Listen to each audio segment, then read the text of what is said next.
Hello, everybody. My name's James. Welcome back to the Planet FPL Weekender, where I welcome my Friday partner in crime to discuss the hot topics from the week of football and look forward to the weekend ahead. We're not silly. We do know it's Thursday, and I can confirm my name is still James. Hello, David. How are you? Very well, thanks. Yeah, it feels a bit weird doing this on Thursday, doesn't it? But we It are. does. We'll blame you for that for reasons unspecified, although it's kind of worked with tomorrow's clash of correspondence being Brighton and Brentford will be out tomorrow as well. And that's a keen one for those maybe on free hit or wildcard this week. We'll be covering those drafts, a bit of a North London derby preview. I've got an interesting stat I want to share from the Premier League so far this season, which David is unaware of till I drop it to him. David's going to give us a nice roundup of what's been happening in World Cup qualifying. We're very close to knowing the final lineup for next summer now, although we don't necessarily know all of the venues as yet because Mr. Trump may intervene at any point. But we've got to start with Scotland. No Scotland, no party, David. They did it. We did it, yeah. Never in doubt. It's an amazing game. I actually think it's just been a remarkable week, hasn't it, for It international has. football? Like all of the all of like the annoyance of international breaks. I'm not saying this week has kind of made up for it because they do still get in the way, don't they, of like the usual club stuff. But you have to give international football its due this week, don't you? It's been we'll get onto the roundup in a bit, but just seeing just over on these shores, how Scotland felt and Wales are still very much in it, and then Northern Ireland and Ireland are still not without a chance as well. It's just been brilliant, hasn't it? And yeah, you and I both watched Scotland Denmark, didn't we, on Tuesday? And it was from start to finish. It was just enthralling, wasn't it? Three absolutely outrageous goals Scotland scored. Um, I mean, Scott McTominay, what what have you done there? The hang time on that overhead kick is But it was the hang incredible. time, wasn't it? When he Yeah, actually connects his foot, he's so, I can't remember the Danish defender who was kind of closest to him, but his foot is so far like above his head. And when yeah, the ball came over, I don't know if you felt the same. I was always gone a bit earlier, and it was like he's it's hung for a unbelievable. bicycle kick, and his connection to get it hit into the ground make it so difficult for Schmeichel. What a goal! What a goal, Scotland yeah. fans at that point would probably think that's the greatest Scottish goal they've ever seen, and by full time weren't convinced if that was still the case. I think so. They got obviously this remarkable goal from McTominay with essentially first attack of the game. You know how many minutes it was before they had another shot, David? Well, I guess from the way you posed that question, it was quite a long time, wasn't it? Was it? I think it was kind of approx 75. Was it? God, I didn't know it was Uh-huh. that long. Yeah, Yeah, it went 75 minutes um, without a shot and 1-4-2, as you do. yeah. I mean, after they scored, Denmark did kind of control the game largely, didn't they? Rasmus Højlund, he had a goal ruled out, didn't he, for a push?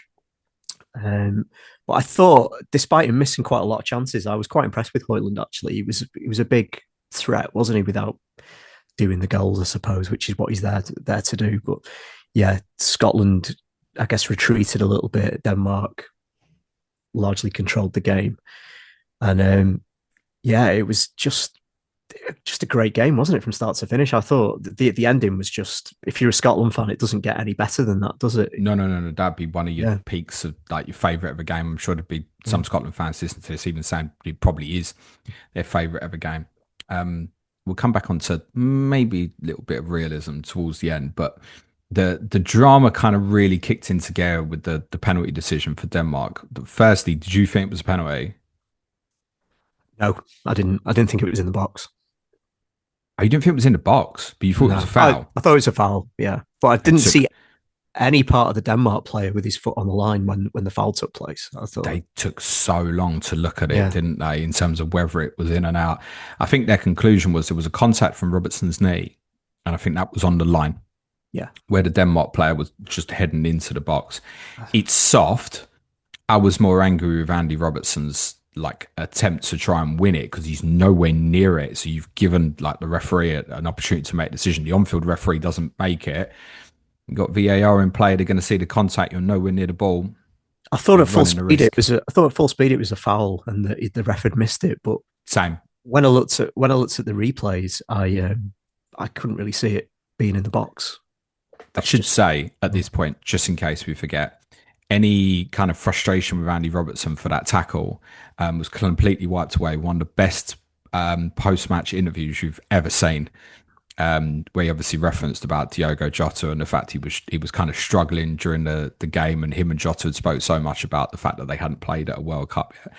God, quite touching and brave of him to say like he was really struggling during the day. Hit it from my teammates. He's a very likable player, Andy Robertson. I don't think he played particularly well.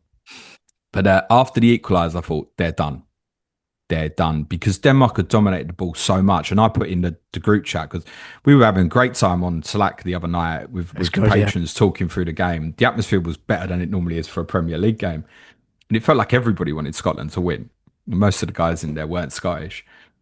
And I said, like, the worst thing here Denmark could do is alter their strategy because obviously they only needed a draw. It's like, you're in so much control here. Just keep playing in Scotland's half. They've got no outball or anything. Then Scotland got a turn, didn't they, with the second yellow card for Rasmus Christensen, which was another one. As soon as I saw it, I thought, you fool. Yeah. Why have you committed to that when you're already on a yellow card? You see the replay and It's McGuinness harsh. completely won Yeah. it. It's harsher than even the penalty. Yeah. But even then after that, it was like Scotland couldn't get the ball. The game was still being played completely in their half. They win a corner. Denmark defend it absolutely terribly. And Laura Shanklin essentially ends up with an open goal from No. like 2 yards. It's awful, isn't Can't it, from a miss Danish direct point from of a view? corner. Yeah. And you think, right, now I get it. Okay, you've got a man advantage. Don't give up any space. Go low block, fine. Then Patrick Dorgu ends up scoring this equaliser from some abysmal defending. And I don't know about you, but I was like, oh, you, you're I not going to thought do it, man. I thought it was done, yeah. Yeah. Thought it was done.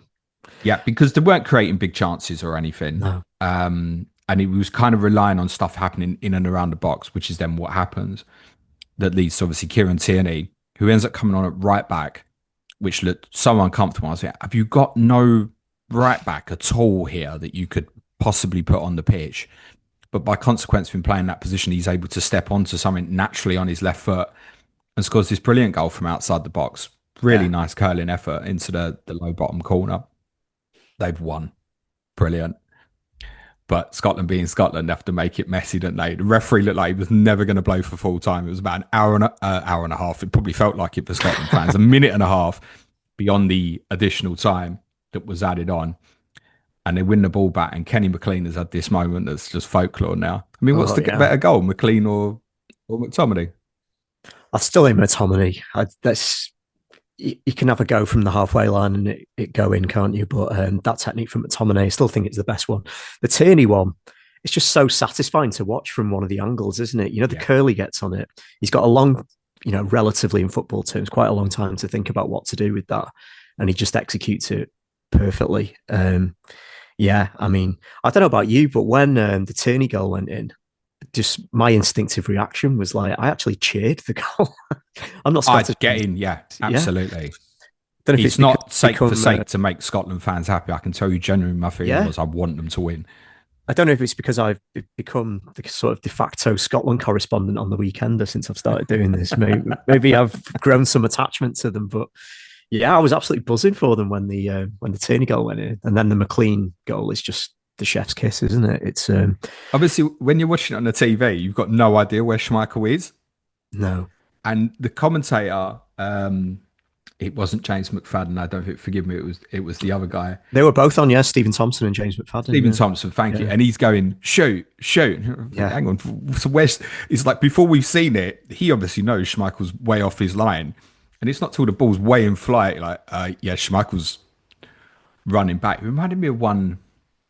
Remember, I'm sure he had one Schmeichel like that. Where he was running back and he got there. I mean, his dad.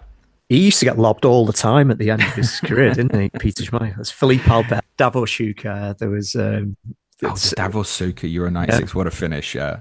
Yeah. He's made a career cast for Schmeichel. He's a very good career, obviously, but for whatever it is, I don't know whether he got this from his dad, but he complains about every goal he concedes, doesn't he? He tries to get an infringement for every He's goal. he's a bit of a whinger, yeah. Whinge a lot, yeah. Is, yeah. Unfortunately, he has had a lot of his career being compared to his father, as we've just done. Yeah. But yeah, it's stunning from McLean. Even the fact he kind of goes in bottom corner, doesn't it? It's like, is it if you'd have been behind the goal, you would think, is it? Is it? I'm not sure. Yeah. There wouldn't have been many people in the ground would have had an angle to absolutely know that it was going in, even once it had gone over Schmeichel's head. And obviously, that's a beautiful moment as well because you know you've won, you know you've qualified. They're not going to score twice in 30 seconds. Even Scotland couldn't screw that up. So you proper celebrate. I don't know about you, but I lost about an hour of my life last night watching celebrations of the goal, the last goal from Scotland fans in No, like pubs. yeah, I didn't do that myself. I did a bit of that for the island stuff on Sunday, but not so much Scotland. I did see one tweet of it's a girl who's filming her husband legging it to the off license because it closes in like 8 minutes after the game's finished. So she's filmed him like sprinting down the street to get to the offie before it shuts because he hasn't got any beer in the house because they qualified. What kind of offie shuts that early? I know, yeah. Get a better offie. The best video I saw was one in a pub in Inverurie, which I shared with you last night. And one of our patrons since shared it on Slack as well. Of it's obviously a pub full of Scotland fans, and someone's filming it, and obviously filming the crowd in the pub. Obviously, thinking the final whistle's about to go at some point. Then it breaks, and obviously McLean scores from the halfway line. Limbs, carnage everywhere, and except for one guy. He's just sitting at the bar and he's got like his head in his hands. Spot the Dane. He's probably, I don't know if he's just gone out for like a pint on his own or he'd had like a fiver on Scotland 3-2, McTominay to score first, or what was going on. Or if he's Danish. Or he could have been Danish or English. Or as I saw someone in one of the comments suggest, he's a Celtic fan who's Irish who doesn't like Scotland, right? Loads of theories going on. So many questions, yeah. We'll probably never have the answer. But yeah, it's quite a scene. And everyone stays away from him, by the way. Like, he doesn't get knocked by anyone amidst the celebrations. He's just sitting there looking completely depressed. Crestfallen. I'm going with he definitely wasn't Danish. I've seen another one filmed in Malta where there is a Denmark fan sitting amongst a crowd of Scotland fans. There's nothing he can do about it. Yeah, some brilliant scenes. That's amazing for Scotland. First World Cup qualification since 1998. They will travel probably in better numbers than England, mate. They'll bring some colour to the tournament. Yeah. I don't know how well they'll do. It sort of doesn't matter at this point, does it? I mean, I draw will be important. I put on our Slack channel a good-natured comment, and it did get a laugh, luckily. But it almost certainly guarantees Curacao or Cape Verde 1, Scotland 0 next June, doesn't it? Yeah, given what they've done in the past tournaments. Costa Rica 1990, echoes of that one. But it's brilliant for them. I said the same on Slack. I said, like, congratulations, I'm so happy. You get smashed next summer, though. They couldn't... The period from about 10 minutes into the game up till probably about 10 minutes after the red card, they couldn't put like 2 or 3 passes together. Yeah. And it is true that particularly in the first half, Denmark created very, very little, certainly to the extent that Craig Gordon wasn't like worked in the way he was against Greece at the weekend. They could barely get out of their defensive third at all. I think they missed Billy Gilmore, didn't they? He's good at keeping the ball and knitting things together. He didn't help as well. Doak went off injured and he started the game really well. It looks a bad one on the right-hand side. Yeah, you've seen Harvey Barnes has already been interviewed. I fancy it. And he might say, he'll go for a few now who might think, yeah, I'm not going to get an England call. I can play for him. Yeah. Kenny McLean was only on the pitch because Gannon Doak got injured, which unfortunately for him, it looked a really bad one, that, didn't it? There is some footage of him celebrating quite wildly at full time. That's good. But that could just be the emotion and adrenaline of qualifying for the World Cup. I don't know. I do think it is strange how, and there's no reason for Scotland fans not to be happy in any way whatsoever. But I do think ultimately, if Christensen hadn't got sent off, I don't think they get back in the game. I think they'd have got booed off. Because if you remove the opening 10 minutes and the last 10 minutes, truthfully, they were shite. John McGinn said that in the interview afterwards. Quite right. They were. Said, I thought we were rubbish. Yeah. They've got some great characters in that squad, haven't they, with Robbo and John McGinn? They're easy to get behind, aren't they? I agree with that, yeah. As a group of guys. Yeah, good. Honestly, really good luck to them. They were... I really enjoyed that on Tuesday night. It was good. Yeah. That's the loving done. Let's hope we draw them. Do you know what you do without it, actually, because it's the whole circus around the game. It becomes such a build up to doesn't become about what you're doing in a tournament. It's like an England v Scotland. And as we saw at the Euros, I mean, Scotland easily could have beat England at the Euros. Like, it becomes a game you don't really need. You don't Agreed. really need. I think, yeah, they've got some good players. I think they'll try and add a few. I think defensively, collectively, they're okay. In individual duels, they'll struggle. They clearly don't have a good striker.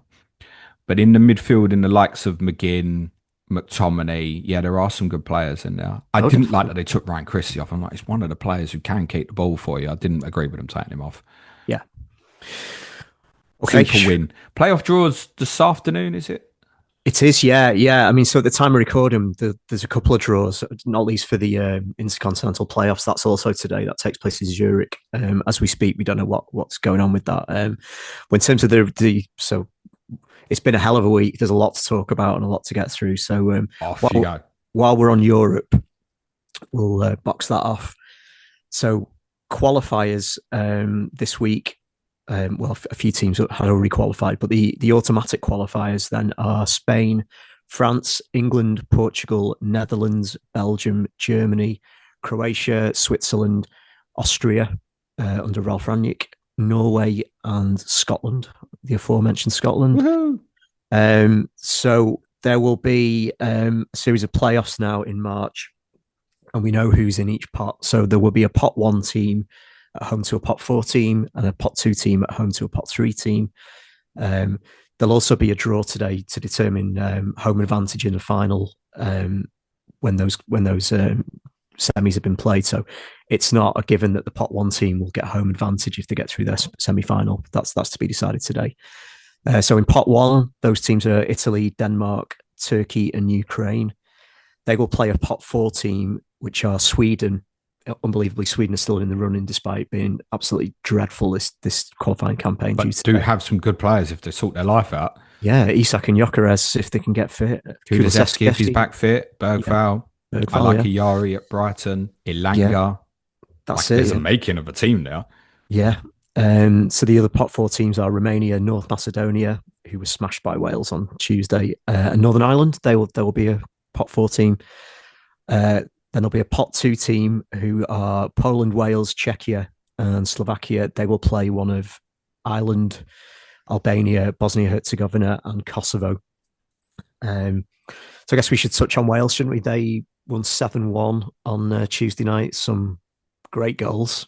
I know you've already had your say on the Brennan Johnson goal. The pictures were going off like, I was like, oh, I can't wait to see this. I didn't realise at full speed. It just looked like a great goal from what Like, I saw. no, it is a good goal. I like the fact that he comes inside and he doesn't often shoot from that kind of angle. So I like the positivity in the play. But it was like, Brennan Johnson, what have you done? Like, it's not a McTominay moment. Calm down. Yeah. So they're guaranteed a semi in Cardiff. They'll play either Ireland. That could be tasty, couldn't it? That's the one. I mean, I'd love to see them both qualify, but for television purposes, please, that's the one. Yeah, they'll play either Ireland, Albania, Bosnia Herzegovina, or Kosovo in Cardiff. Um, yeah, they sounded like from what Bellamy was saying, it was their best performance since he took charge. He described them as almost perfect. So they are not a side that any of the pot three teams will want to draw in the semis. I don't think they're a tough proposition in Cardiff. So that's Becoming much more ball orientated. If you look at their statistics for the group in terms of ball possession, like way more than we expect. I think they had more of the ball both times they played Belgium. It's probably particularly in the home game, a consequence of game state a little bit. But yeah, very much improving technically. And yeah, if they could win the semi, which I probably fancy to beat any of them pot three teams at home, I think. I think so, yeah. Yeah, even if they had like Italy come down to them in the game to qualify, I mean, what an atmosphere you'd have there under that sort of circumstance. Yeah. So, I think Turkey's possibly the dangerous one in now. Yeah, they look lively, don't they? You think, oh, that's all right, and there might be better than what you expect. Did they draw it in Spain the other night?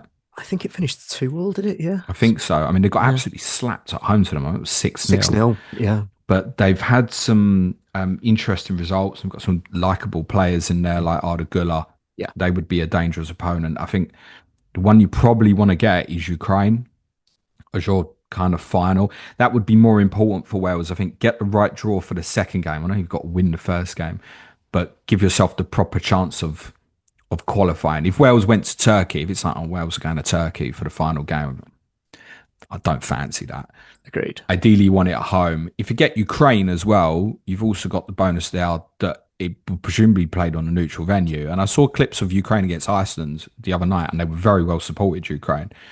But it won't be as hostile as going to Istanbul, for example. Yeah, agree with that. I think Turkey's the pot one team to avoid if you can. More so than Italy? On a footballing level, arguably. I mean, Mad that, Italy, isn't it? they're almost a bigger name than they are a better football team at the moment, aren't they? Gennaro Gattuso, the Italian manager, has had a big moan about the fact that his side is struggling to qualify when there are certain nations that have made it who are smaller. And we can say that in national football because populations of countries and size of countries do prove that. Yeah, 16 out of 48 spots for Europe. That's still a significant number, isn't it? Just if you're good enough, you'll qualify. Should it be more? Depends whether you want it to be a superior level of football. You could say, yeah, they deserve more spots. If you want it as an even spread of around the world, then a third seems fair enough, I think, doesn't it? In Depends the on intercontinental playoffs, if European teams were going into that, would you fancy any of the non-European teams to equal? No, of course not. So there's kind of part your point, isn't it? Yeah. Any of those, probably from pots 1 to 4, would probably get through these intercontinental playoffs, I imagine. No, not sure. I think particularly, I would think Congo or Bolivia would have a decent shout at beating a number of European teams. And they're probably the two that should make it through. Am I right in saying in that, is it Bolivia and Iraq are the two seeded teams? Who are the two seeded teams? Congo and Iraq. Congo and Iraq. Yeah. If Congo and Bolivia avoid each other on their path, those should be the two. I think the thing with Bolivia, isn't it, it's that they're usually at their most dangerous at home, aren't they? Because they play at altitude. We don't really know how good they'll be. The games will be in Mexico. Yeah, we'll come on to those in a minute. Well, let's go around the world. And so in Africa, let's start with a bit of voodoo accusations. I'm glad you mentioned it because I was going to mention it. So off you go. Yeah, the aforementioned Congo, they beat Nigeria 4-3 on penalties in Morocco after a 1-1 draw. The Nigerian coach, Eric Chell, didn't take it great. He accused the DR Congo coaching staff of working some sort of voodoo to put their players off in the penalty shootout. I think it was maybe less voodoo than laser pens and bottles, basically. The Nigeria fans were at it as well. If you actually watch the penalty shootout, it's when I think it's you remember the former Newcastle player Chancellor Mbemba. I do, yes. He scored the winning penalty. There's like a 2-litre bottle about 2 feet away from him when he takes the penalty. You could say, do we want to see scenes like that? And the answer is yes, we do. That's brilliant. Congo, I like you. You don't always toe the politically correct line. Yeah. I looked at the Congo lineup. They had a back four of Aaron Wan-Bissaka, Axel Twanzebe, Chancellor Mbemba, and Arthur Masuaku. So all familiar names. They had Noah Siddiqui in midfield from. I like him, Siddiqui. And they got Johan Wissa to come back as well in March, presumably. So they're already. That's what I'm saying. They should make it now. They're already through to a final, so they'll be fancying their chances to make it. Nigeria again have not qualified, which is pretty unacceptable given the talent at their disposal. Really, have you seen the Alex Iwobi post that's been going around socials about the hotel he was staying in? Yeah. Bloody hell. That's quite something if people want to look for that. Yeah, worth seeking out. Okay, yeah, so DR Congo will be in the Intercontinental Playoffs. Asia. So Iraq beat United Arab Emirates. They won 2-1 in Basra on Tuesday with a 107th minute penalty from Amir Al-Amari. Watch the highlights of it. It was a penalty. It was okay. Clear handball. There was 10 minutes added on. I think was there? I found that. Yeah, there was 10 minutes added on. The decision was given in the 103rd minute. It was taken in the 107th. I was trying to find some information about why there was just so much injury time, but I didn't really get any answers. But that Listen, that could be legit. In that it 10 could be minutes, I've not legit. watched it. In that 10 minutes added on, there Yeah. might have been someone down for 4 minutes. I don't know. Um, Iraq equalised with a goal by the brilliantly named Muhammad Ali. He He's a floated like a fighter. butterfly to nod in an equaliser. Um, Vote now for which one of your puns was your favourite. I'm actually buzzing about this week. It's been brilliant. So that's yes. Iraq also seeded. They will only need to win one game to get to the World Cup. CONCACAF. I mean, bloody hell. The stories continue. So Suriname. Well, we already know just in terms of the qualifiers, USA, Canada, Mexico qualify as hosts.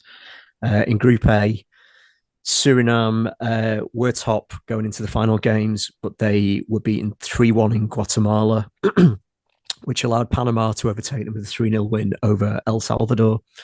Panama are obviously a team we played in 2018 in Russia. Suriname are in the playoffs, so they will go into the semi-finals. Suriname, in any other qualifying cycle, would probably be talking about a hell of a lot, but there's just so much going on. Curacao, they are there. They qualified with a 0-0 draw in Jamaica, whose coach Steve McLaren has now resigned immediately after the game. He did not seal it up. He did not seal it up, no. So watched a bit of the highlights of that. Jamaica were a little bit unlucky. They hit the woodwork. They had the better of the game from what I could see.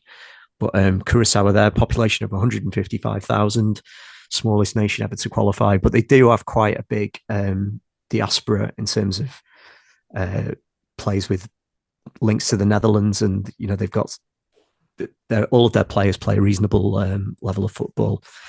Their coach is Dick Advocaat, who's now 78 years old. He'll be the oldest coach, I believe, to coach a team at the World Cups. Jamaica are not out of it. They will go to the playoffs under a new coach. Group C, this is another amazing story. So Haiti are there. They were third this time last week, behind Honduras and Costa Rica. They've reached their first final since 1974 with a 2-0 win over Nicaragua. They've been playing the home games in Curacao due to civil unrest in Haiti. Just a little, very sort of headlines about what's been going on. 1.3 million have been displaced there due to armed violence. 5,500 people were killed there last year in gang-related violence. Most of the capital, Port-au-Prince, is controlled by armed gangs. Like, it's not fun to live in Haiti. So amazing for their people to get to the USA. If they're allowed to get there. If they're allowed to get there, that's another story. Yeah. Their coach, Sebastien Mignet, he's a Frenchman. He's never been to Haiti, never even visited the island. So their players, so Jean-Luc Bellegarde of Wolves, he plays for Haiti, and they're believed to be trying to persuade Sunderland's Wilson Isidore to play for them. He's got Haitian parents. So yeah, this is what the World Cup does, isn't it? Like some of the stories across the world, it's amazing. The level of football with 48 teams may be a little bit questionable, and there's a lot to dislike about, you know, ticket pricing, and you see Infantino and Ronaldo in the Oval Office with Trump. It's like a little bit unedifying, but it does mean so much to so many people when your country qualifies for it. Just to box off the playoffs. So yeah, as I say, Congo and Iraq will be the seeds in the final. They'll only need to win one game. Well, the four teams, Jamaica, Suriname, Bolivia, and New Caledonia, which will be a story in itself if they were to get there. Do you want to put any money on that? Because I'm going to suggest it won't happen. I'm going to suggest they're the team you want to draw today, yeah. But good luck to them. Those four teams will play in the semis to earn the right to play either Congo or Iraq. Jamaica and Suriname cannot be in the same semi-finals, both being representatives of CONCACAF. Those games will be held in Guadalajara and Monterrey. That means Bolivia can't draw New Caledonia. That would be right, wouldn't it? Just doing the maths on that. If Jamaica and Suriname can't play each other. Yeah, that's correct. So one of them two will play New Caledonia. Yeah, correct. Yeah. The games have now been confirmed that they'll be held in Guadalajara and Monterrey in Mexico. Both those cities will host games of the World Cup next summer. That was confirmed by FIFA on Wednesday, and the draw is held in Zurich today. So by the time this goes out, you may well know who's playing who, both in Europe and in the playoffs. That was a lot to go through. Well done, mate. Good luck to anyone who's got their sides in the playoff. I hope the draw goes well for you. It's almost a shame now to wait 4 months for it. Having said, I mean, this has been the first international break in a really long time, and I have to say, I've not been willing for the Premier League to get back quickly. I've watched some football this week; it's been really enjoyable. And that's because there's been some really good stories within the European qualifiers and some nations close to home. I do have a little bit of a theory of why it's been more interesting. Is these smaller groups? I agree. Yeah, jeopardy. Yeah, so these 14 groups, some of them have worked really well, like in the scenario of the Republic of Ireland, Wales, and not Wales, Scotland, sorry. They've worked really well. And also what you've got is you've got games where there's two teams with jeopardy and they're playing each other like right at the end, like Hungary and Republic, like Scotland and Denmark. And even in a different scenario, Wales and North Macedonia were both guaranteed a playoff place. But had they not been, you'd have had some pressure on that game as well. So you've not got, with respect, Wales got to win their last qualifier against San Marino to book a playoff place. You know? So there's games that's competitive happening towards the end, and it's created almost like a second or third tier, which is really competitive to try and qualify. And that's where the stories are.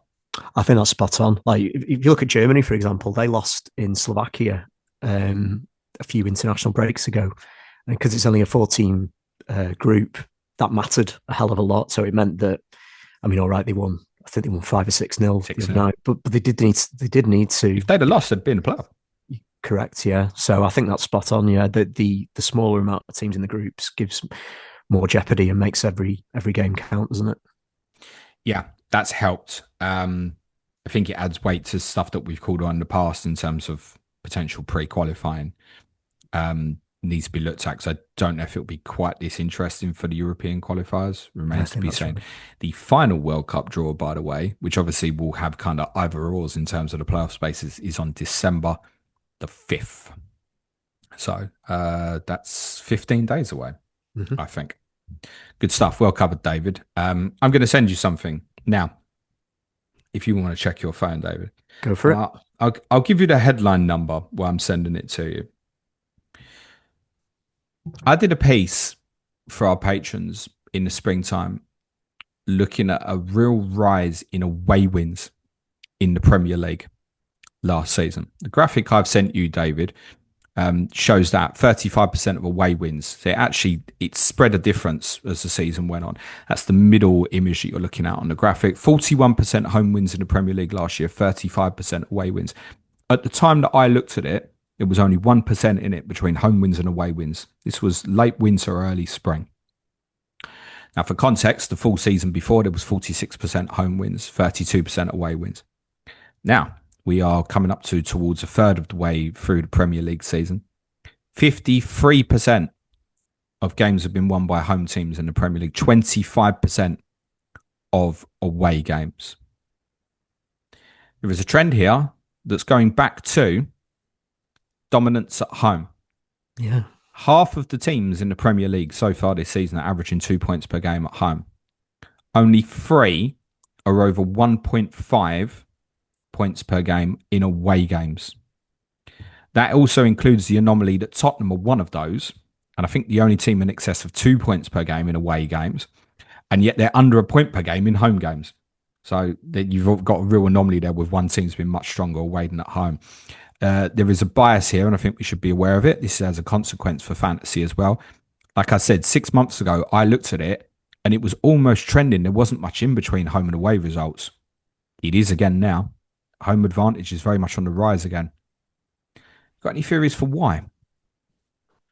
Yeah, I'll put me on the spot there, aren't you? Yeah, there's no right answer or wrong answer here. I haven't got the answer myself yet.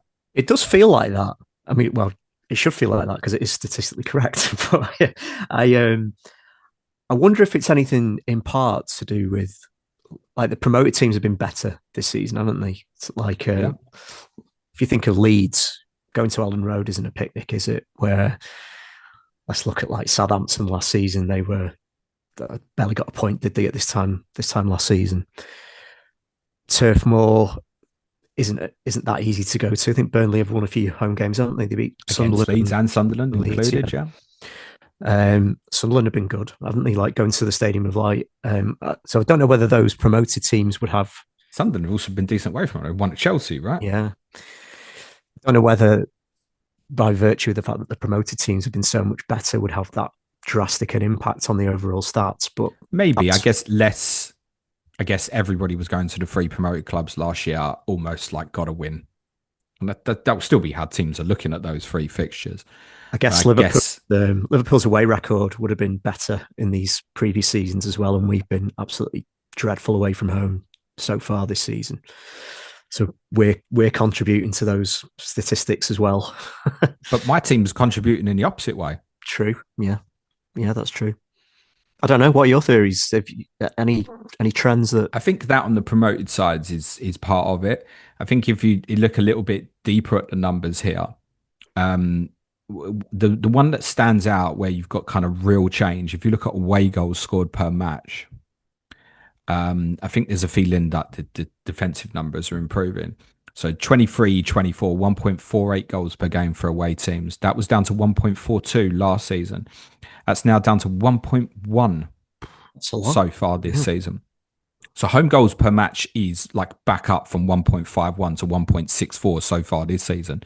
But that was at 1.8 in the 23-24 season. Both teams to score is now down to sort of 51% so far this season. It was 57% last season, 62% the season before. Goals per match is down. Fewer goals being scored, consequence, more clean sheets as well. But I don't think that explains away home versus away, because I think the majority of teams in the league set up so well off the ball. Back in the day, it was like my dad would tell you stories about you being in the FA Cup quarter final and you didn't care who you got, literally. You just had to be at home. You knew you could get like a lower division team away from home, and it was like, oh, we're in massive trouble here. Whereas you'd happily play one of the top teams at home. So those advantages in terms of a home atmosphere are not the same as what they were. Yeah. Even think of sides like Newcastle, really tough place to go. Lost to yourselves, lost to Arsenal. There'll be many who think City potentially go down, win this weekend. I don't know. It could just be it's a third of the season near enough, and it changes again. But it also started changing towards the end of last season as well. Like I said, there was a period I looked, and it was only less than 2% between home wins and away wins. It finished with a difference of 6%. So actually it was beginning to trend that way towards the end of the season, as were clean sheets being on the rise towards the end of last season. So it's just something to be aware of at this moment. That doesn't mean don't captain Haaland this week. Anyone captain Haaland this week? Captain him. Not to go Mo Salah over home game, though. We'll come on to that. So I also thought this would be a really good time to cover it, because before people go, well, James, you're so negative about Tottenham all the time. Yeah, well, we kind of win 1 in 20 away to Arsenal anyway. Good segue. They're quite strong at home. We do have the best away record in the league, and that does include winning at the Etihad. It's not just been completely straightforward in terms of fixtures, although I think we probably played them at a good time. Yes, we're going to do a little chat about Arsenal versus Tottenham. And there's plenty of bits in it. We kind of want more of the mental state around it being Clayton, discuss stuff about injuries and more that on Tottenham on our Patreon podcast on Tuesday. What I've got up here, David, is a graphic essentially of probably lineups off the ball, generally speaking. I think the Arsenal debates in terms of team lineup will surround where are we at with Gabriel. It seems to be reported by near enough everybody now that he's probably minimum of a month out. I would be quite cautious of that, though. I think there's been a lot of jumping on the Athletic report that there are concerns that he's out 1 to 2 months. I've seen nothing official going around yet. So I think people like Romano tweeting last night and going, Gabriel's out for at least a month. I think he's just jumping on a bandwagon. It wouldn't be the first error he's made over the last year or so. So he probably is out. I'd wait for some news. What happens in his place, assuming he is out? I think Hincapié is the most likely. But They could move Calafiori inside, play Lewis Skelly. They could move Timber inside, play Ben White at right back. There's lots that they can do with that. Playing Mascara instead.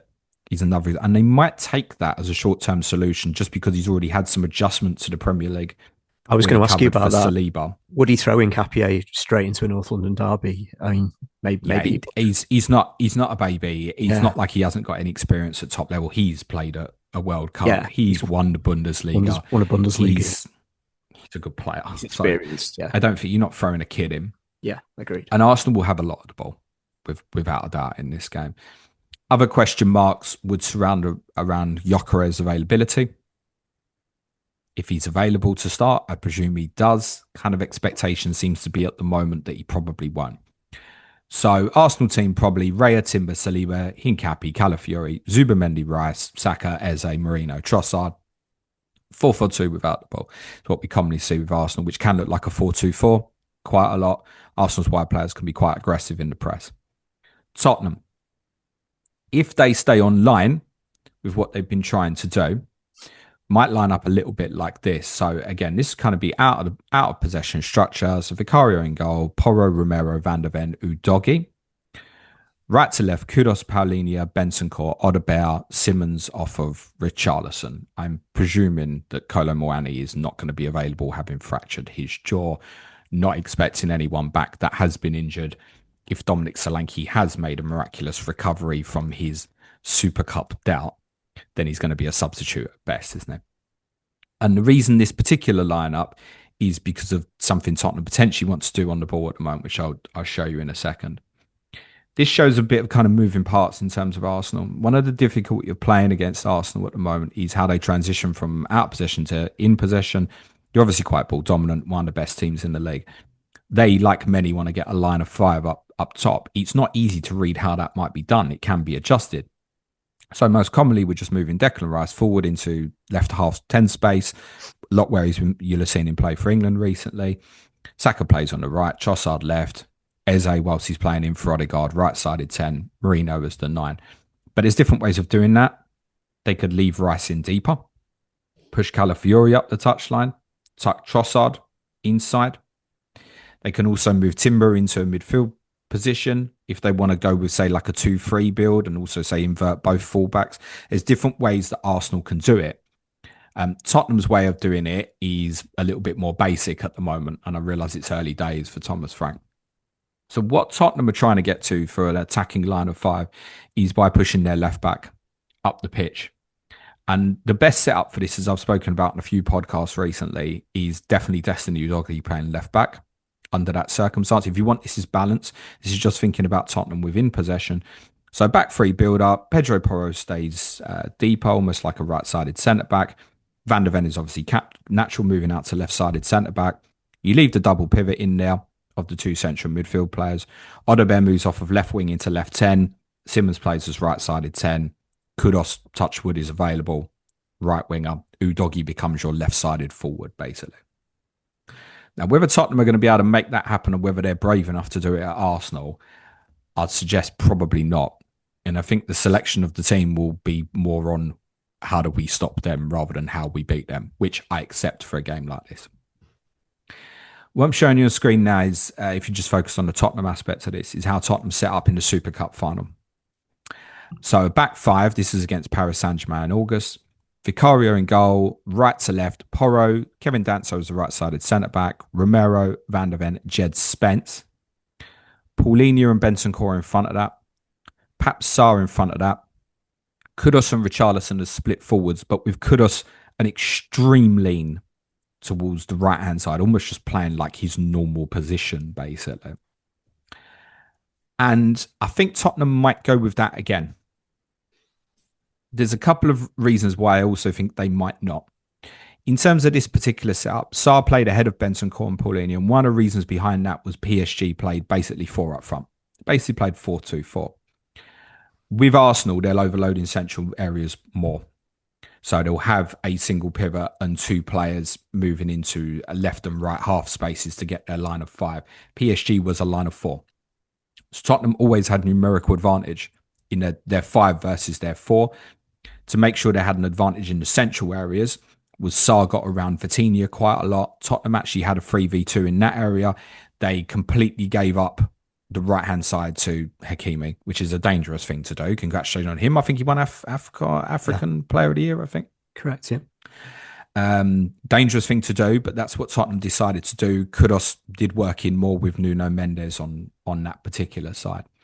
So the danger of getting doubled up here of Timber and Saka versus say Spence would be quite dangerous, but actually Jed Spence did well. Imagine he was playing against Dembele and Hakimi, right? What you had a lot was Bentancur obviously moving out to the left-hand side. Van der Ven could come over as well. He wasn't getting doubled up on too much.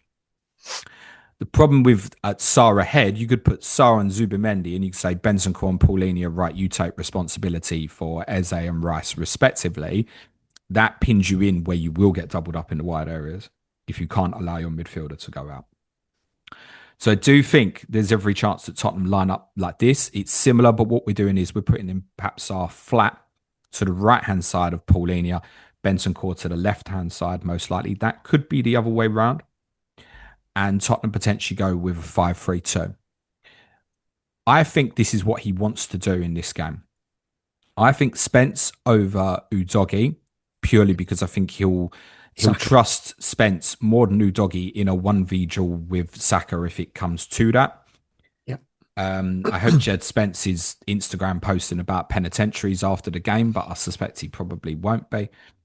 It is a possibility that under this setup could be Spence right back and Udogie left back, but I think he would want Spence versus Saka for this particular game. The biggest problem I find with this setup for this particular game is I don't think Tottenham can change it or don't have the personnel to change it. What I mean by that is if Lucas Bergvall is available and he got pulled out of the Sweden squad because of concussion, and also Pape Sarr limped off for Senegal, if those two players are unavailable, Tottenham cannot play this system. Yeah. They could put Simmons in there, but it is probably Simmons as more like a 10 with the two double pivots sitting behind. They do actually have an inkling that in the longer term, Xavi Simmons might even become a midfield player. Wouldn't surprise me in his really long term. We're not talking any time soon. So if Tottenham don't have Sarr and Bergvall available, they can't line up this way. Also, you get an injury at centre back. Who are you bringing on? Well, I think you'd probably have to put Spence in the back three. Paulinho at the back. We don't. That is, yeah, but if the midfielders aren't available, you can't take Paulinho out the middle, can you? Tottenham don't have cover because of injuries in the centre back and the midfield area at the moment. Arsenal also have a lot of attacking injury issues at the moment as well. So I think if Tottenham have got all these players available, and that probably includes Kudus, by the way, I think this is how Tottenham might set up on Sunday. But they don't have a lot to change the personnel within game. And if they have any missing parts here, I think they play a back four. I agree with what you say about Spence. He seems better equipped to take on Saka, doesn't he, than Udogie is, although Udogie but in terms of with the ball, I'd rather Udogie played left wing back. Agreed, but I, for this fixture, I totally accept that. Arsenal are going to have more of the ball, aren't they? I'd eat someone's hat if they don't, mate. The only way they don't is if they score early and decide to sit on it. Yeah. Which with the fixtures is both teams got big games Wednesday. Arsenal play Bayern Munich, Tottenham got Paris Saint-Germain. That could happen under that circumstance. Yeah. Yeah. Just looking at, three at the back there, Van der Ven, Romero, Danso, if you went with that, and Marino, three of them looking after Marino is seems quite a lot, doesn't it? But they've obviously got Eze breaking forward, Rice breaks forward, Trossard will probably come inside quite a bit. Yeah, it's both clubs having these massive games in midweek adds a layer of confusion a little bit. I don't think, me and Clayton discussed this on Tuesday, I don't think it will play onto the two teams' minds too much unless the game's definitive. Won, yeah, kind of. Yeah, it might do under that circumstance, but I still think if Tottenham are 3-0 down, the fans are going to be demanding some pride, mate. Of course, I'll be gone, by the way. I'll be walking like down Drayton Park on my way out the place without. Watch the last 10 minutes. Yeah. Other things as well, and this is simplistic. If you look at this Tottenham lineup, it is physically quite powerful. Yeah. Kudos is not the tallest, but is physically so strong. Weakest player from a strength perspective, it's probably Porro. He can look after himself. If you think about on set plays, corners, you're adding Danso into this, both offensively and defensively. And the other thing and all their midfield players could go in the box. Sarr scored at West Ham. Paulinho and Benson Cora both scored from set plays this season for Tottenham. And playing Danso as well, long throws. Yeah. And there's no way Danso is not going to play instead of Romero or Van der Ven unless one of them's injured. It would be alongside. So I'm not saying this is what Tottenham will definitely do at the weekend, but my inkling is this is what Frank wants to do. Yeah. I have no problem, by the way, if he does it for this particular game, because I think first and foremost these days, you've got to go to Arsenal and you've got to physically match them as best you can. We know they're better than us. It's not in question. If you get physically overpowered as well, and I've seen Tottenham teams go to the Emirates and be weak, and that includes in January, by the way, really weak, that will certainly help. Tottenham are going to go there and try and make the game look as ugly as possible. And it's realistically, it's the only chance of getting something out of the game. Yeah. And prey on potential little vulnerabilities that might be there with Gabriel absent.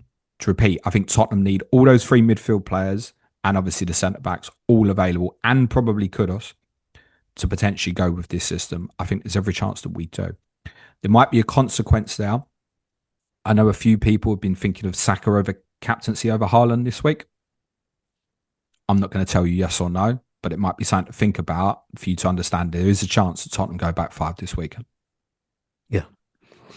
That's physically very strong if they go with that. Van der Ven, Romero, Danso, Paulinho, Bentancur, Papsar, it's back three and the three midfielders. That is, it's ugly. But if ugly, if I get out of there, it's not what I want to see. But if I get out of there with something on Sunday, I'm going to be happy with that. It's Tottenham's best way of getting a result, definitely. Yeah, it probably is. And Thomas Frank has played back 5 against Arsenal on plenty of occasions before. Don't be surprised if he does it again. Yeah. Okay, Mr. Hunter, you are on free hit this week. I am. Go on. Is this it? Is this locked in? It's not locked in. No. I need to spend a bit more time on this. It's been quite a busy week, but this is where I'm up to at the moment with the lesser spotted 4-5-1 formation.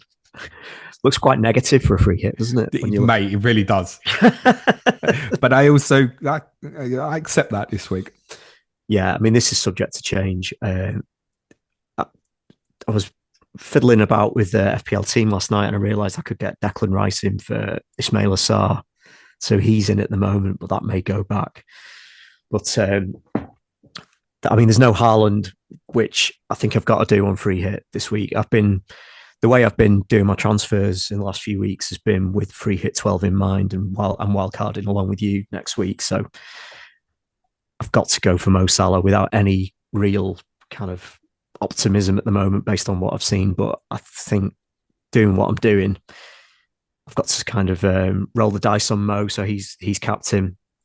Just for the benefit of the audio, I've got Robert Sanchez in goal, Munoz, Senesi, Virgil van Dijk and Timber as a back 4.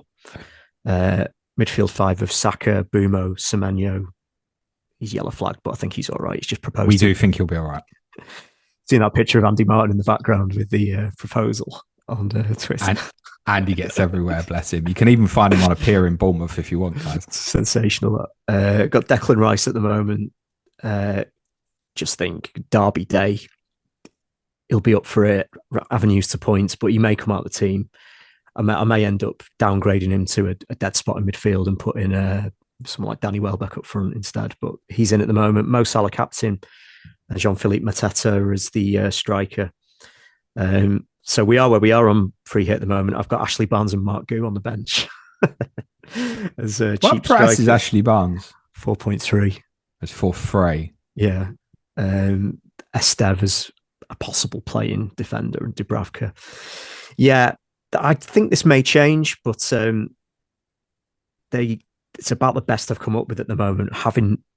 But I will, cards on the table, I haven't spent a massive amount of time on it at this point where we are on Thursday morning. So we'll see where we get to. Do you like it? I kind of like it, yeah. Good. Yeah.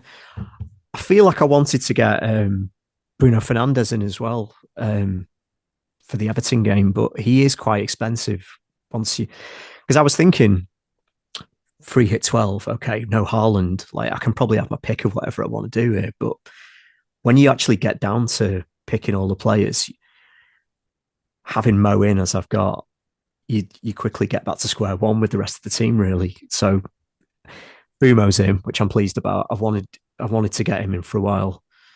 Saka's in, Semenyo's in. These are all expensive players, aren't you? And then when you get into like Virgil van Dijk and Munoz and Timber, they're like some of the most expensive defenders.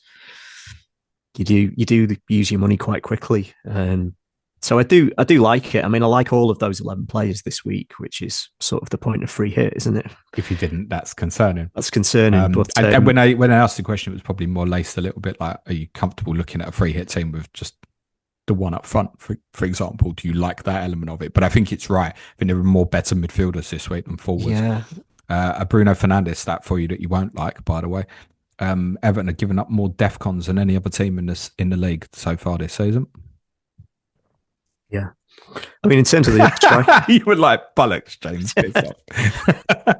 I need to think carefully about this. Like the other strikers, I thought maybe Hugo Ekitike, but he's not cheap himself. Or Danny Welbeck's the one, 6.5, but you never. I just don't feel great about having Danny Welbeck in my free hit team. I hear you. Yeah. I hear you. So, in terms of starting 11, what I put together, and again, there was no prior chat about this or anything. 9 the same. What I've essentially gone with is Welbeck and Marino versus Munoz and Rice. Those are the only changes.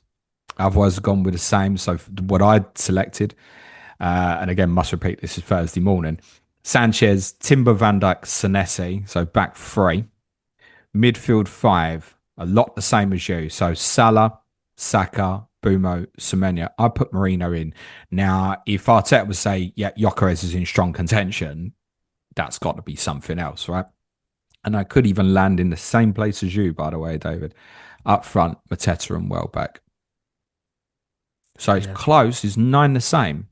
So I don't think you're not going to land far away from what you've picked there, I don't think. Yeah, Marino, Welbeck versus Munoz and Rice. That's something to ponder. I have to be honest, at no point have I thought of Mikel Marino on free hit. Maybe I need to give that more thought. Because, well, I think if Gyökeres is ruled out, yeah, it's a player that no one else can buy. It's a player that's only accessible for free hitters, basically. Yeah. Or a very small percentage of people would have bought him in the last week and maybe gone, yeah, I'm going for 2 weeks before a wild card. I don't think he's a player that people can particularly buy. He's 5.9. Essentially playing OOP for a team, the best team in the league, who always never loses this fixture, at least. Yeah. So, food for thought, definitely. Only one Palace on free hit them. Yeah. And next in line in terms of midfielders for me would have been Sarr. Yeah. Ishmaeler. That is not Pat to run right at the Emirates. Do you feel that with Salah, I presume one of the reasons you committed to free hit this week was go Mo captain at home to Forest whilst Haaland goes to Newcastle? I'll take that on. Yeah. Oh, 100%. Yeah. Do you feel boxed into that decision? Yeah. Yeah. That's fine. And I agree, because I think my take on this was almost the same. It was like, well, if I'm going to free hit this week, do it. And I mentioned on stream yesterday that I wanted to look at a draft for a wild card that would, at this point, ideally, I would put Salah in. I don't think it works. And I think you've come to the same conclusion, David. Go on, talk through a wild card draft. There's a lot of similarities to these free hit teams, by the way. A lot. Yeah. The sort of thing to consider with the wildcard, obviously, is these AFCON transfers, isn't it? With we are going to be able to have some punts in sort of game week 15. The way I've set it up is I would be using virtually all of those transfers in game week 15 itself, which I think, if I'm not wrong, Newcastle play Burnley, don't they? Yeah, they also play Tottenham at home in 14, just a reminder. Yeah. It's another place where we regularly have good results. Yeah, so that's sarcasm for the audio listeners. You can't see what my eyebrows have been doing. For the benefit of the audio, I did have, for a spell, I had Verbruggen as the goalkeeper, 4.4, but then I thought, I've still got Petrovic. I do probably think because I wasn't entirely comfortable for a while of having double Bournemouth defence of Petrovic and Senesi, just in case, let's say, Evan Nilsson gets injured and Krupi's back on the table. I've got three Bournemouth in this team. Um, but at the moment, yeah, I've got Petrovic in goal, Timber, Virgil, Senesi, midfielder Bruno Fernandes, managed to get him into this with no Salah on this. Semenyo, Ismail Assar, mid, forward three of Jean-Philippe Mateta, Haaland, Thiago, bench of Dubravka, Nico O'Reilly, Esteve and Potts, very cheap midfield spot.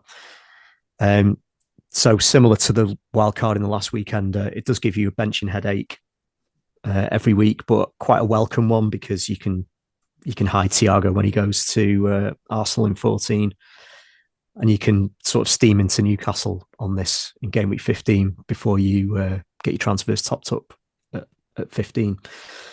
Again, not spent a massive amount of time on this. Obviously, both of us will be on wildcard next week, so be interesting to see how it differs. But it's interesting because if Gabriel's out, there's only one Arsenal on this wildcard. Well, I just Yeah, came to the conclusion that they've got Spurs, which is, I know you're down on it, but it is a derby at the end of the day. Then they got Bayern, and then they got Chelsea next week. With the transfers that you can use before the AFCON transfers, I'm quite happy to an extent take Arsenal on wildcard if I was doing it this week in particular. I always try and do this and think, what would I do? And there's no way I would take Timber out this week if I was on wildcard. Yeah. That's an emotive answer. It might be the right play. Mm-hmm. Because there's every chance that next week I might not have any. I like the fact that next week I get to learn the information from the Tottenham game and the Bayern Munich game before I have to make a decision on that next week. There are the wildcard draft I put together, David. As far as I can tell, only 4 changes from the 15 that you picked. So it's very similar. One of them is in goal. And by the way, we both spent every penny here putting this together. I've gone Sanchez in goal. I think, again, that's another one. It might not be my decision next week, but timing wise, that feels quite nice. Okay, I'm into Burnley away. And there was a temptation just to leave that with Verbruggen, who I've owned so long, and they do have some good upcoming fixtures. I'm keen to get Sam's opinion on COTC, which should be out for you tomorrow, in terms of they have kept clean sheets in the last 2. Has he seen something he feels like is a significant change where previously they hadn't kept a clean sheet prior to that? But I put Sanchez in. Backline is the same as yours with one slight difference. I put Chris Richards in of Crystal Palace rather than Esteve. And the thinking with that at the moment is I look at weeks like game week 14 and think, I could easily lose Timber and O'Reilly here. Oh, shit, I want another bit of cover. Now, by the way, there's no guarantee that Chris Richards would play at Burnley that week either, because if Palace do want to make changes, it's probably in that game, and it's probably him that might come out the team. I would much rather have Lacroix in there. And I do want Maxence Lacroix next week. But I felt something here had to drop on this particular setup. And one of the reasons for that drop is I wanted a midfielder that I could punt, and the timing is absolutely now. For me, that's Matthias Cunha. So I've gone Cunha rather than Fernandes. Now, I own Fernandes generally, so you know what the answer to that would be. But I think that would be right. That would probably save a transfer down the road, because I can see a lot of people in game week 16 or 17, whenever he goes to AFCON, just going, right, Bruno to Cunha, thank you very much. Don't have to think about that much more. So I like Cunha as a punt. I think timing-wise with United's fixtures over the next 4, and the fact it's a home game now, that's not going to appeal to me in quite the same way next week when Manchester United go to Selhurst Park. Lisa, I absolutely adore you. You're a superstar. She's bought me a coffee. So this is not an advertisement. Oh, cover branding. It's not an advertisement for any particular. There are other places you can buy coffees, but I've been bought a coffee. It's cold. I appreciate it. So I've got Cunha in there rather than Fernandes. The other change I've got, which is a more obvious one, I think, is Welbeck instead of Thiago. Because again, I think timing, Brighton's next 4 is much better than Brentford's. You're going to be forced into transfers in game week 16. We'll go Welbeck to Thiago in 16. Yeah. It only means missing the Thiago against Burnley in 13. Yeah. That's all it means. You might even have the luxury position where it's like, I'll take Mateta out against United, put Thiago in for that, flip flop and back. Probably don't advise it. Palace playing at home to United is not a bad enough fixture. Consider doing that thing. But I think Welbeck over the next four is better than Thiago. And also come to the conclusion if something did happen to Welbeck in the meantime, it probably wouldn't be jumped straight to Thiago. It might be, right, what can I do here to work Voltemade in, for example? Because I like those two home games Yeah. Newcastle got in 14-15. So for me, Sanchez, Dubravka, Timber, Van Dijk, Senesi, O'Reilly, Richards, Saar, Bumo, Cunha, Semenyo, Potts, Mateta, Haaland, Welbeck. Intriguingly, both you and I have got captaincy on Haaland this week. I don't like that there's no Arsenal attacking in there this week, i.e. particularly Saka. But I don't actually believe, considering what I think Tottenham might do, that Arsenal's fixture is significantly better than United's on Monday night, actually.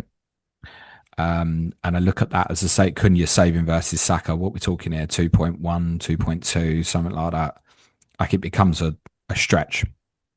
And I'm not that keen on Saka next week. If they get players fit, could he get arrested? Chelsea. Brentford or Wolves at home? Yeah. Free hit, I'd want him in. Wildcard, less convinced about that personally at the moment. So yeah, not far from you, mate. Not far away at all. I need to say, there's no regrets on me not doing this now, despite the flag players I've got in my team. It's still right for me to wait another week. For example, if I decide I don't want any Arsenal defence, it becomes very easy to go Lacroix. I've got another million to play with instead. If I downgrade Richards, I've now got 1.5 million to play with. Yeah. I'm going to watch Cunha closely on Monday because I've not really seen the. I know Sesko's injured, isn't he? So he's probably very, very likely to be a big factor for United. And I know Bumo's going to AFCON. I haven't really seen it with Cunha in the. No, I agree with that. I agree with that. He started the season really well in the 9 position. He was good at field against us, but mainly from putting himself about and getting United up the pitch point of view. Some ugly stuff. Yeah.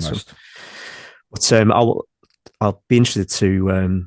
He's certainly not ruled out for me on Wildcard next week when I do it. So he probably won't go in for me next week. Yeah. I don't think.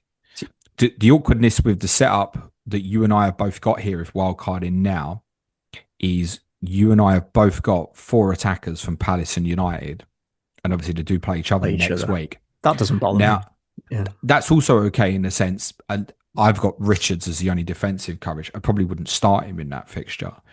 So they're all offensive players. They're not playing against defensive players from the same thing. It's okay, but what's the chance of them all returning? It does feel unlikely. When we look at free hit drafts next week, there's a chance there won't be any Palace or United players in it, I think. Oh, probably likely, yeah. It's only 1 week. It's only 1 week, though, isn't it? Like, your wildcard's meant to last you ages, isn't it? So you just have to take it on the chin, don't you, in the plane? True, but the emphasis is a little bit different with doing it now because all of us, whatever strategy we're on, are going to be forced into some short-term transfers, even if we don't want to make them. Everybody's making a transfer in game week 15. Everybody's making a transfer in game week 16. There's no way out of that. Mm-hmm. So you are forced to make some moves. It does mean if you're wild carding now, you know that there's someone in there. He's not making it to week 4. Definitely. Yeah, true. That is true. Thank you, David. Cheers, mate. Much appreciated. As said, clash of correspondence tomorrow is Brighton versus Brentford, Sam Murray and Tom Med. Lots of duels with those. Verbruggen versus Kelleher, Van Heck versus Vandenberg, Minter versus Chade, Thiago and Welbeck. Some interesting discussion, I think, on that one. Deadline stream is 10 a.m. UK time on YouTube on Saturday. If you want to support the show, it's www.patreon.com/Planet FPL, which sees me say, smash a like, please, everyone. Hit the sub button. Audio listeners, a 5-star review goes a really long way. Have a great Thursday and Friday, and also a great weekend, everyone. Cue music, please, man child.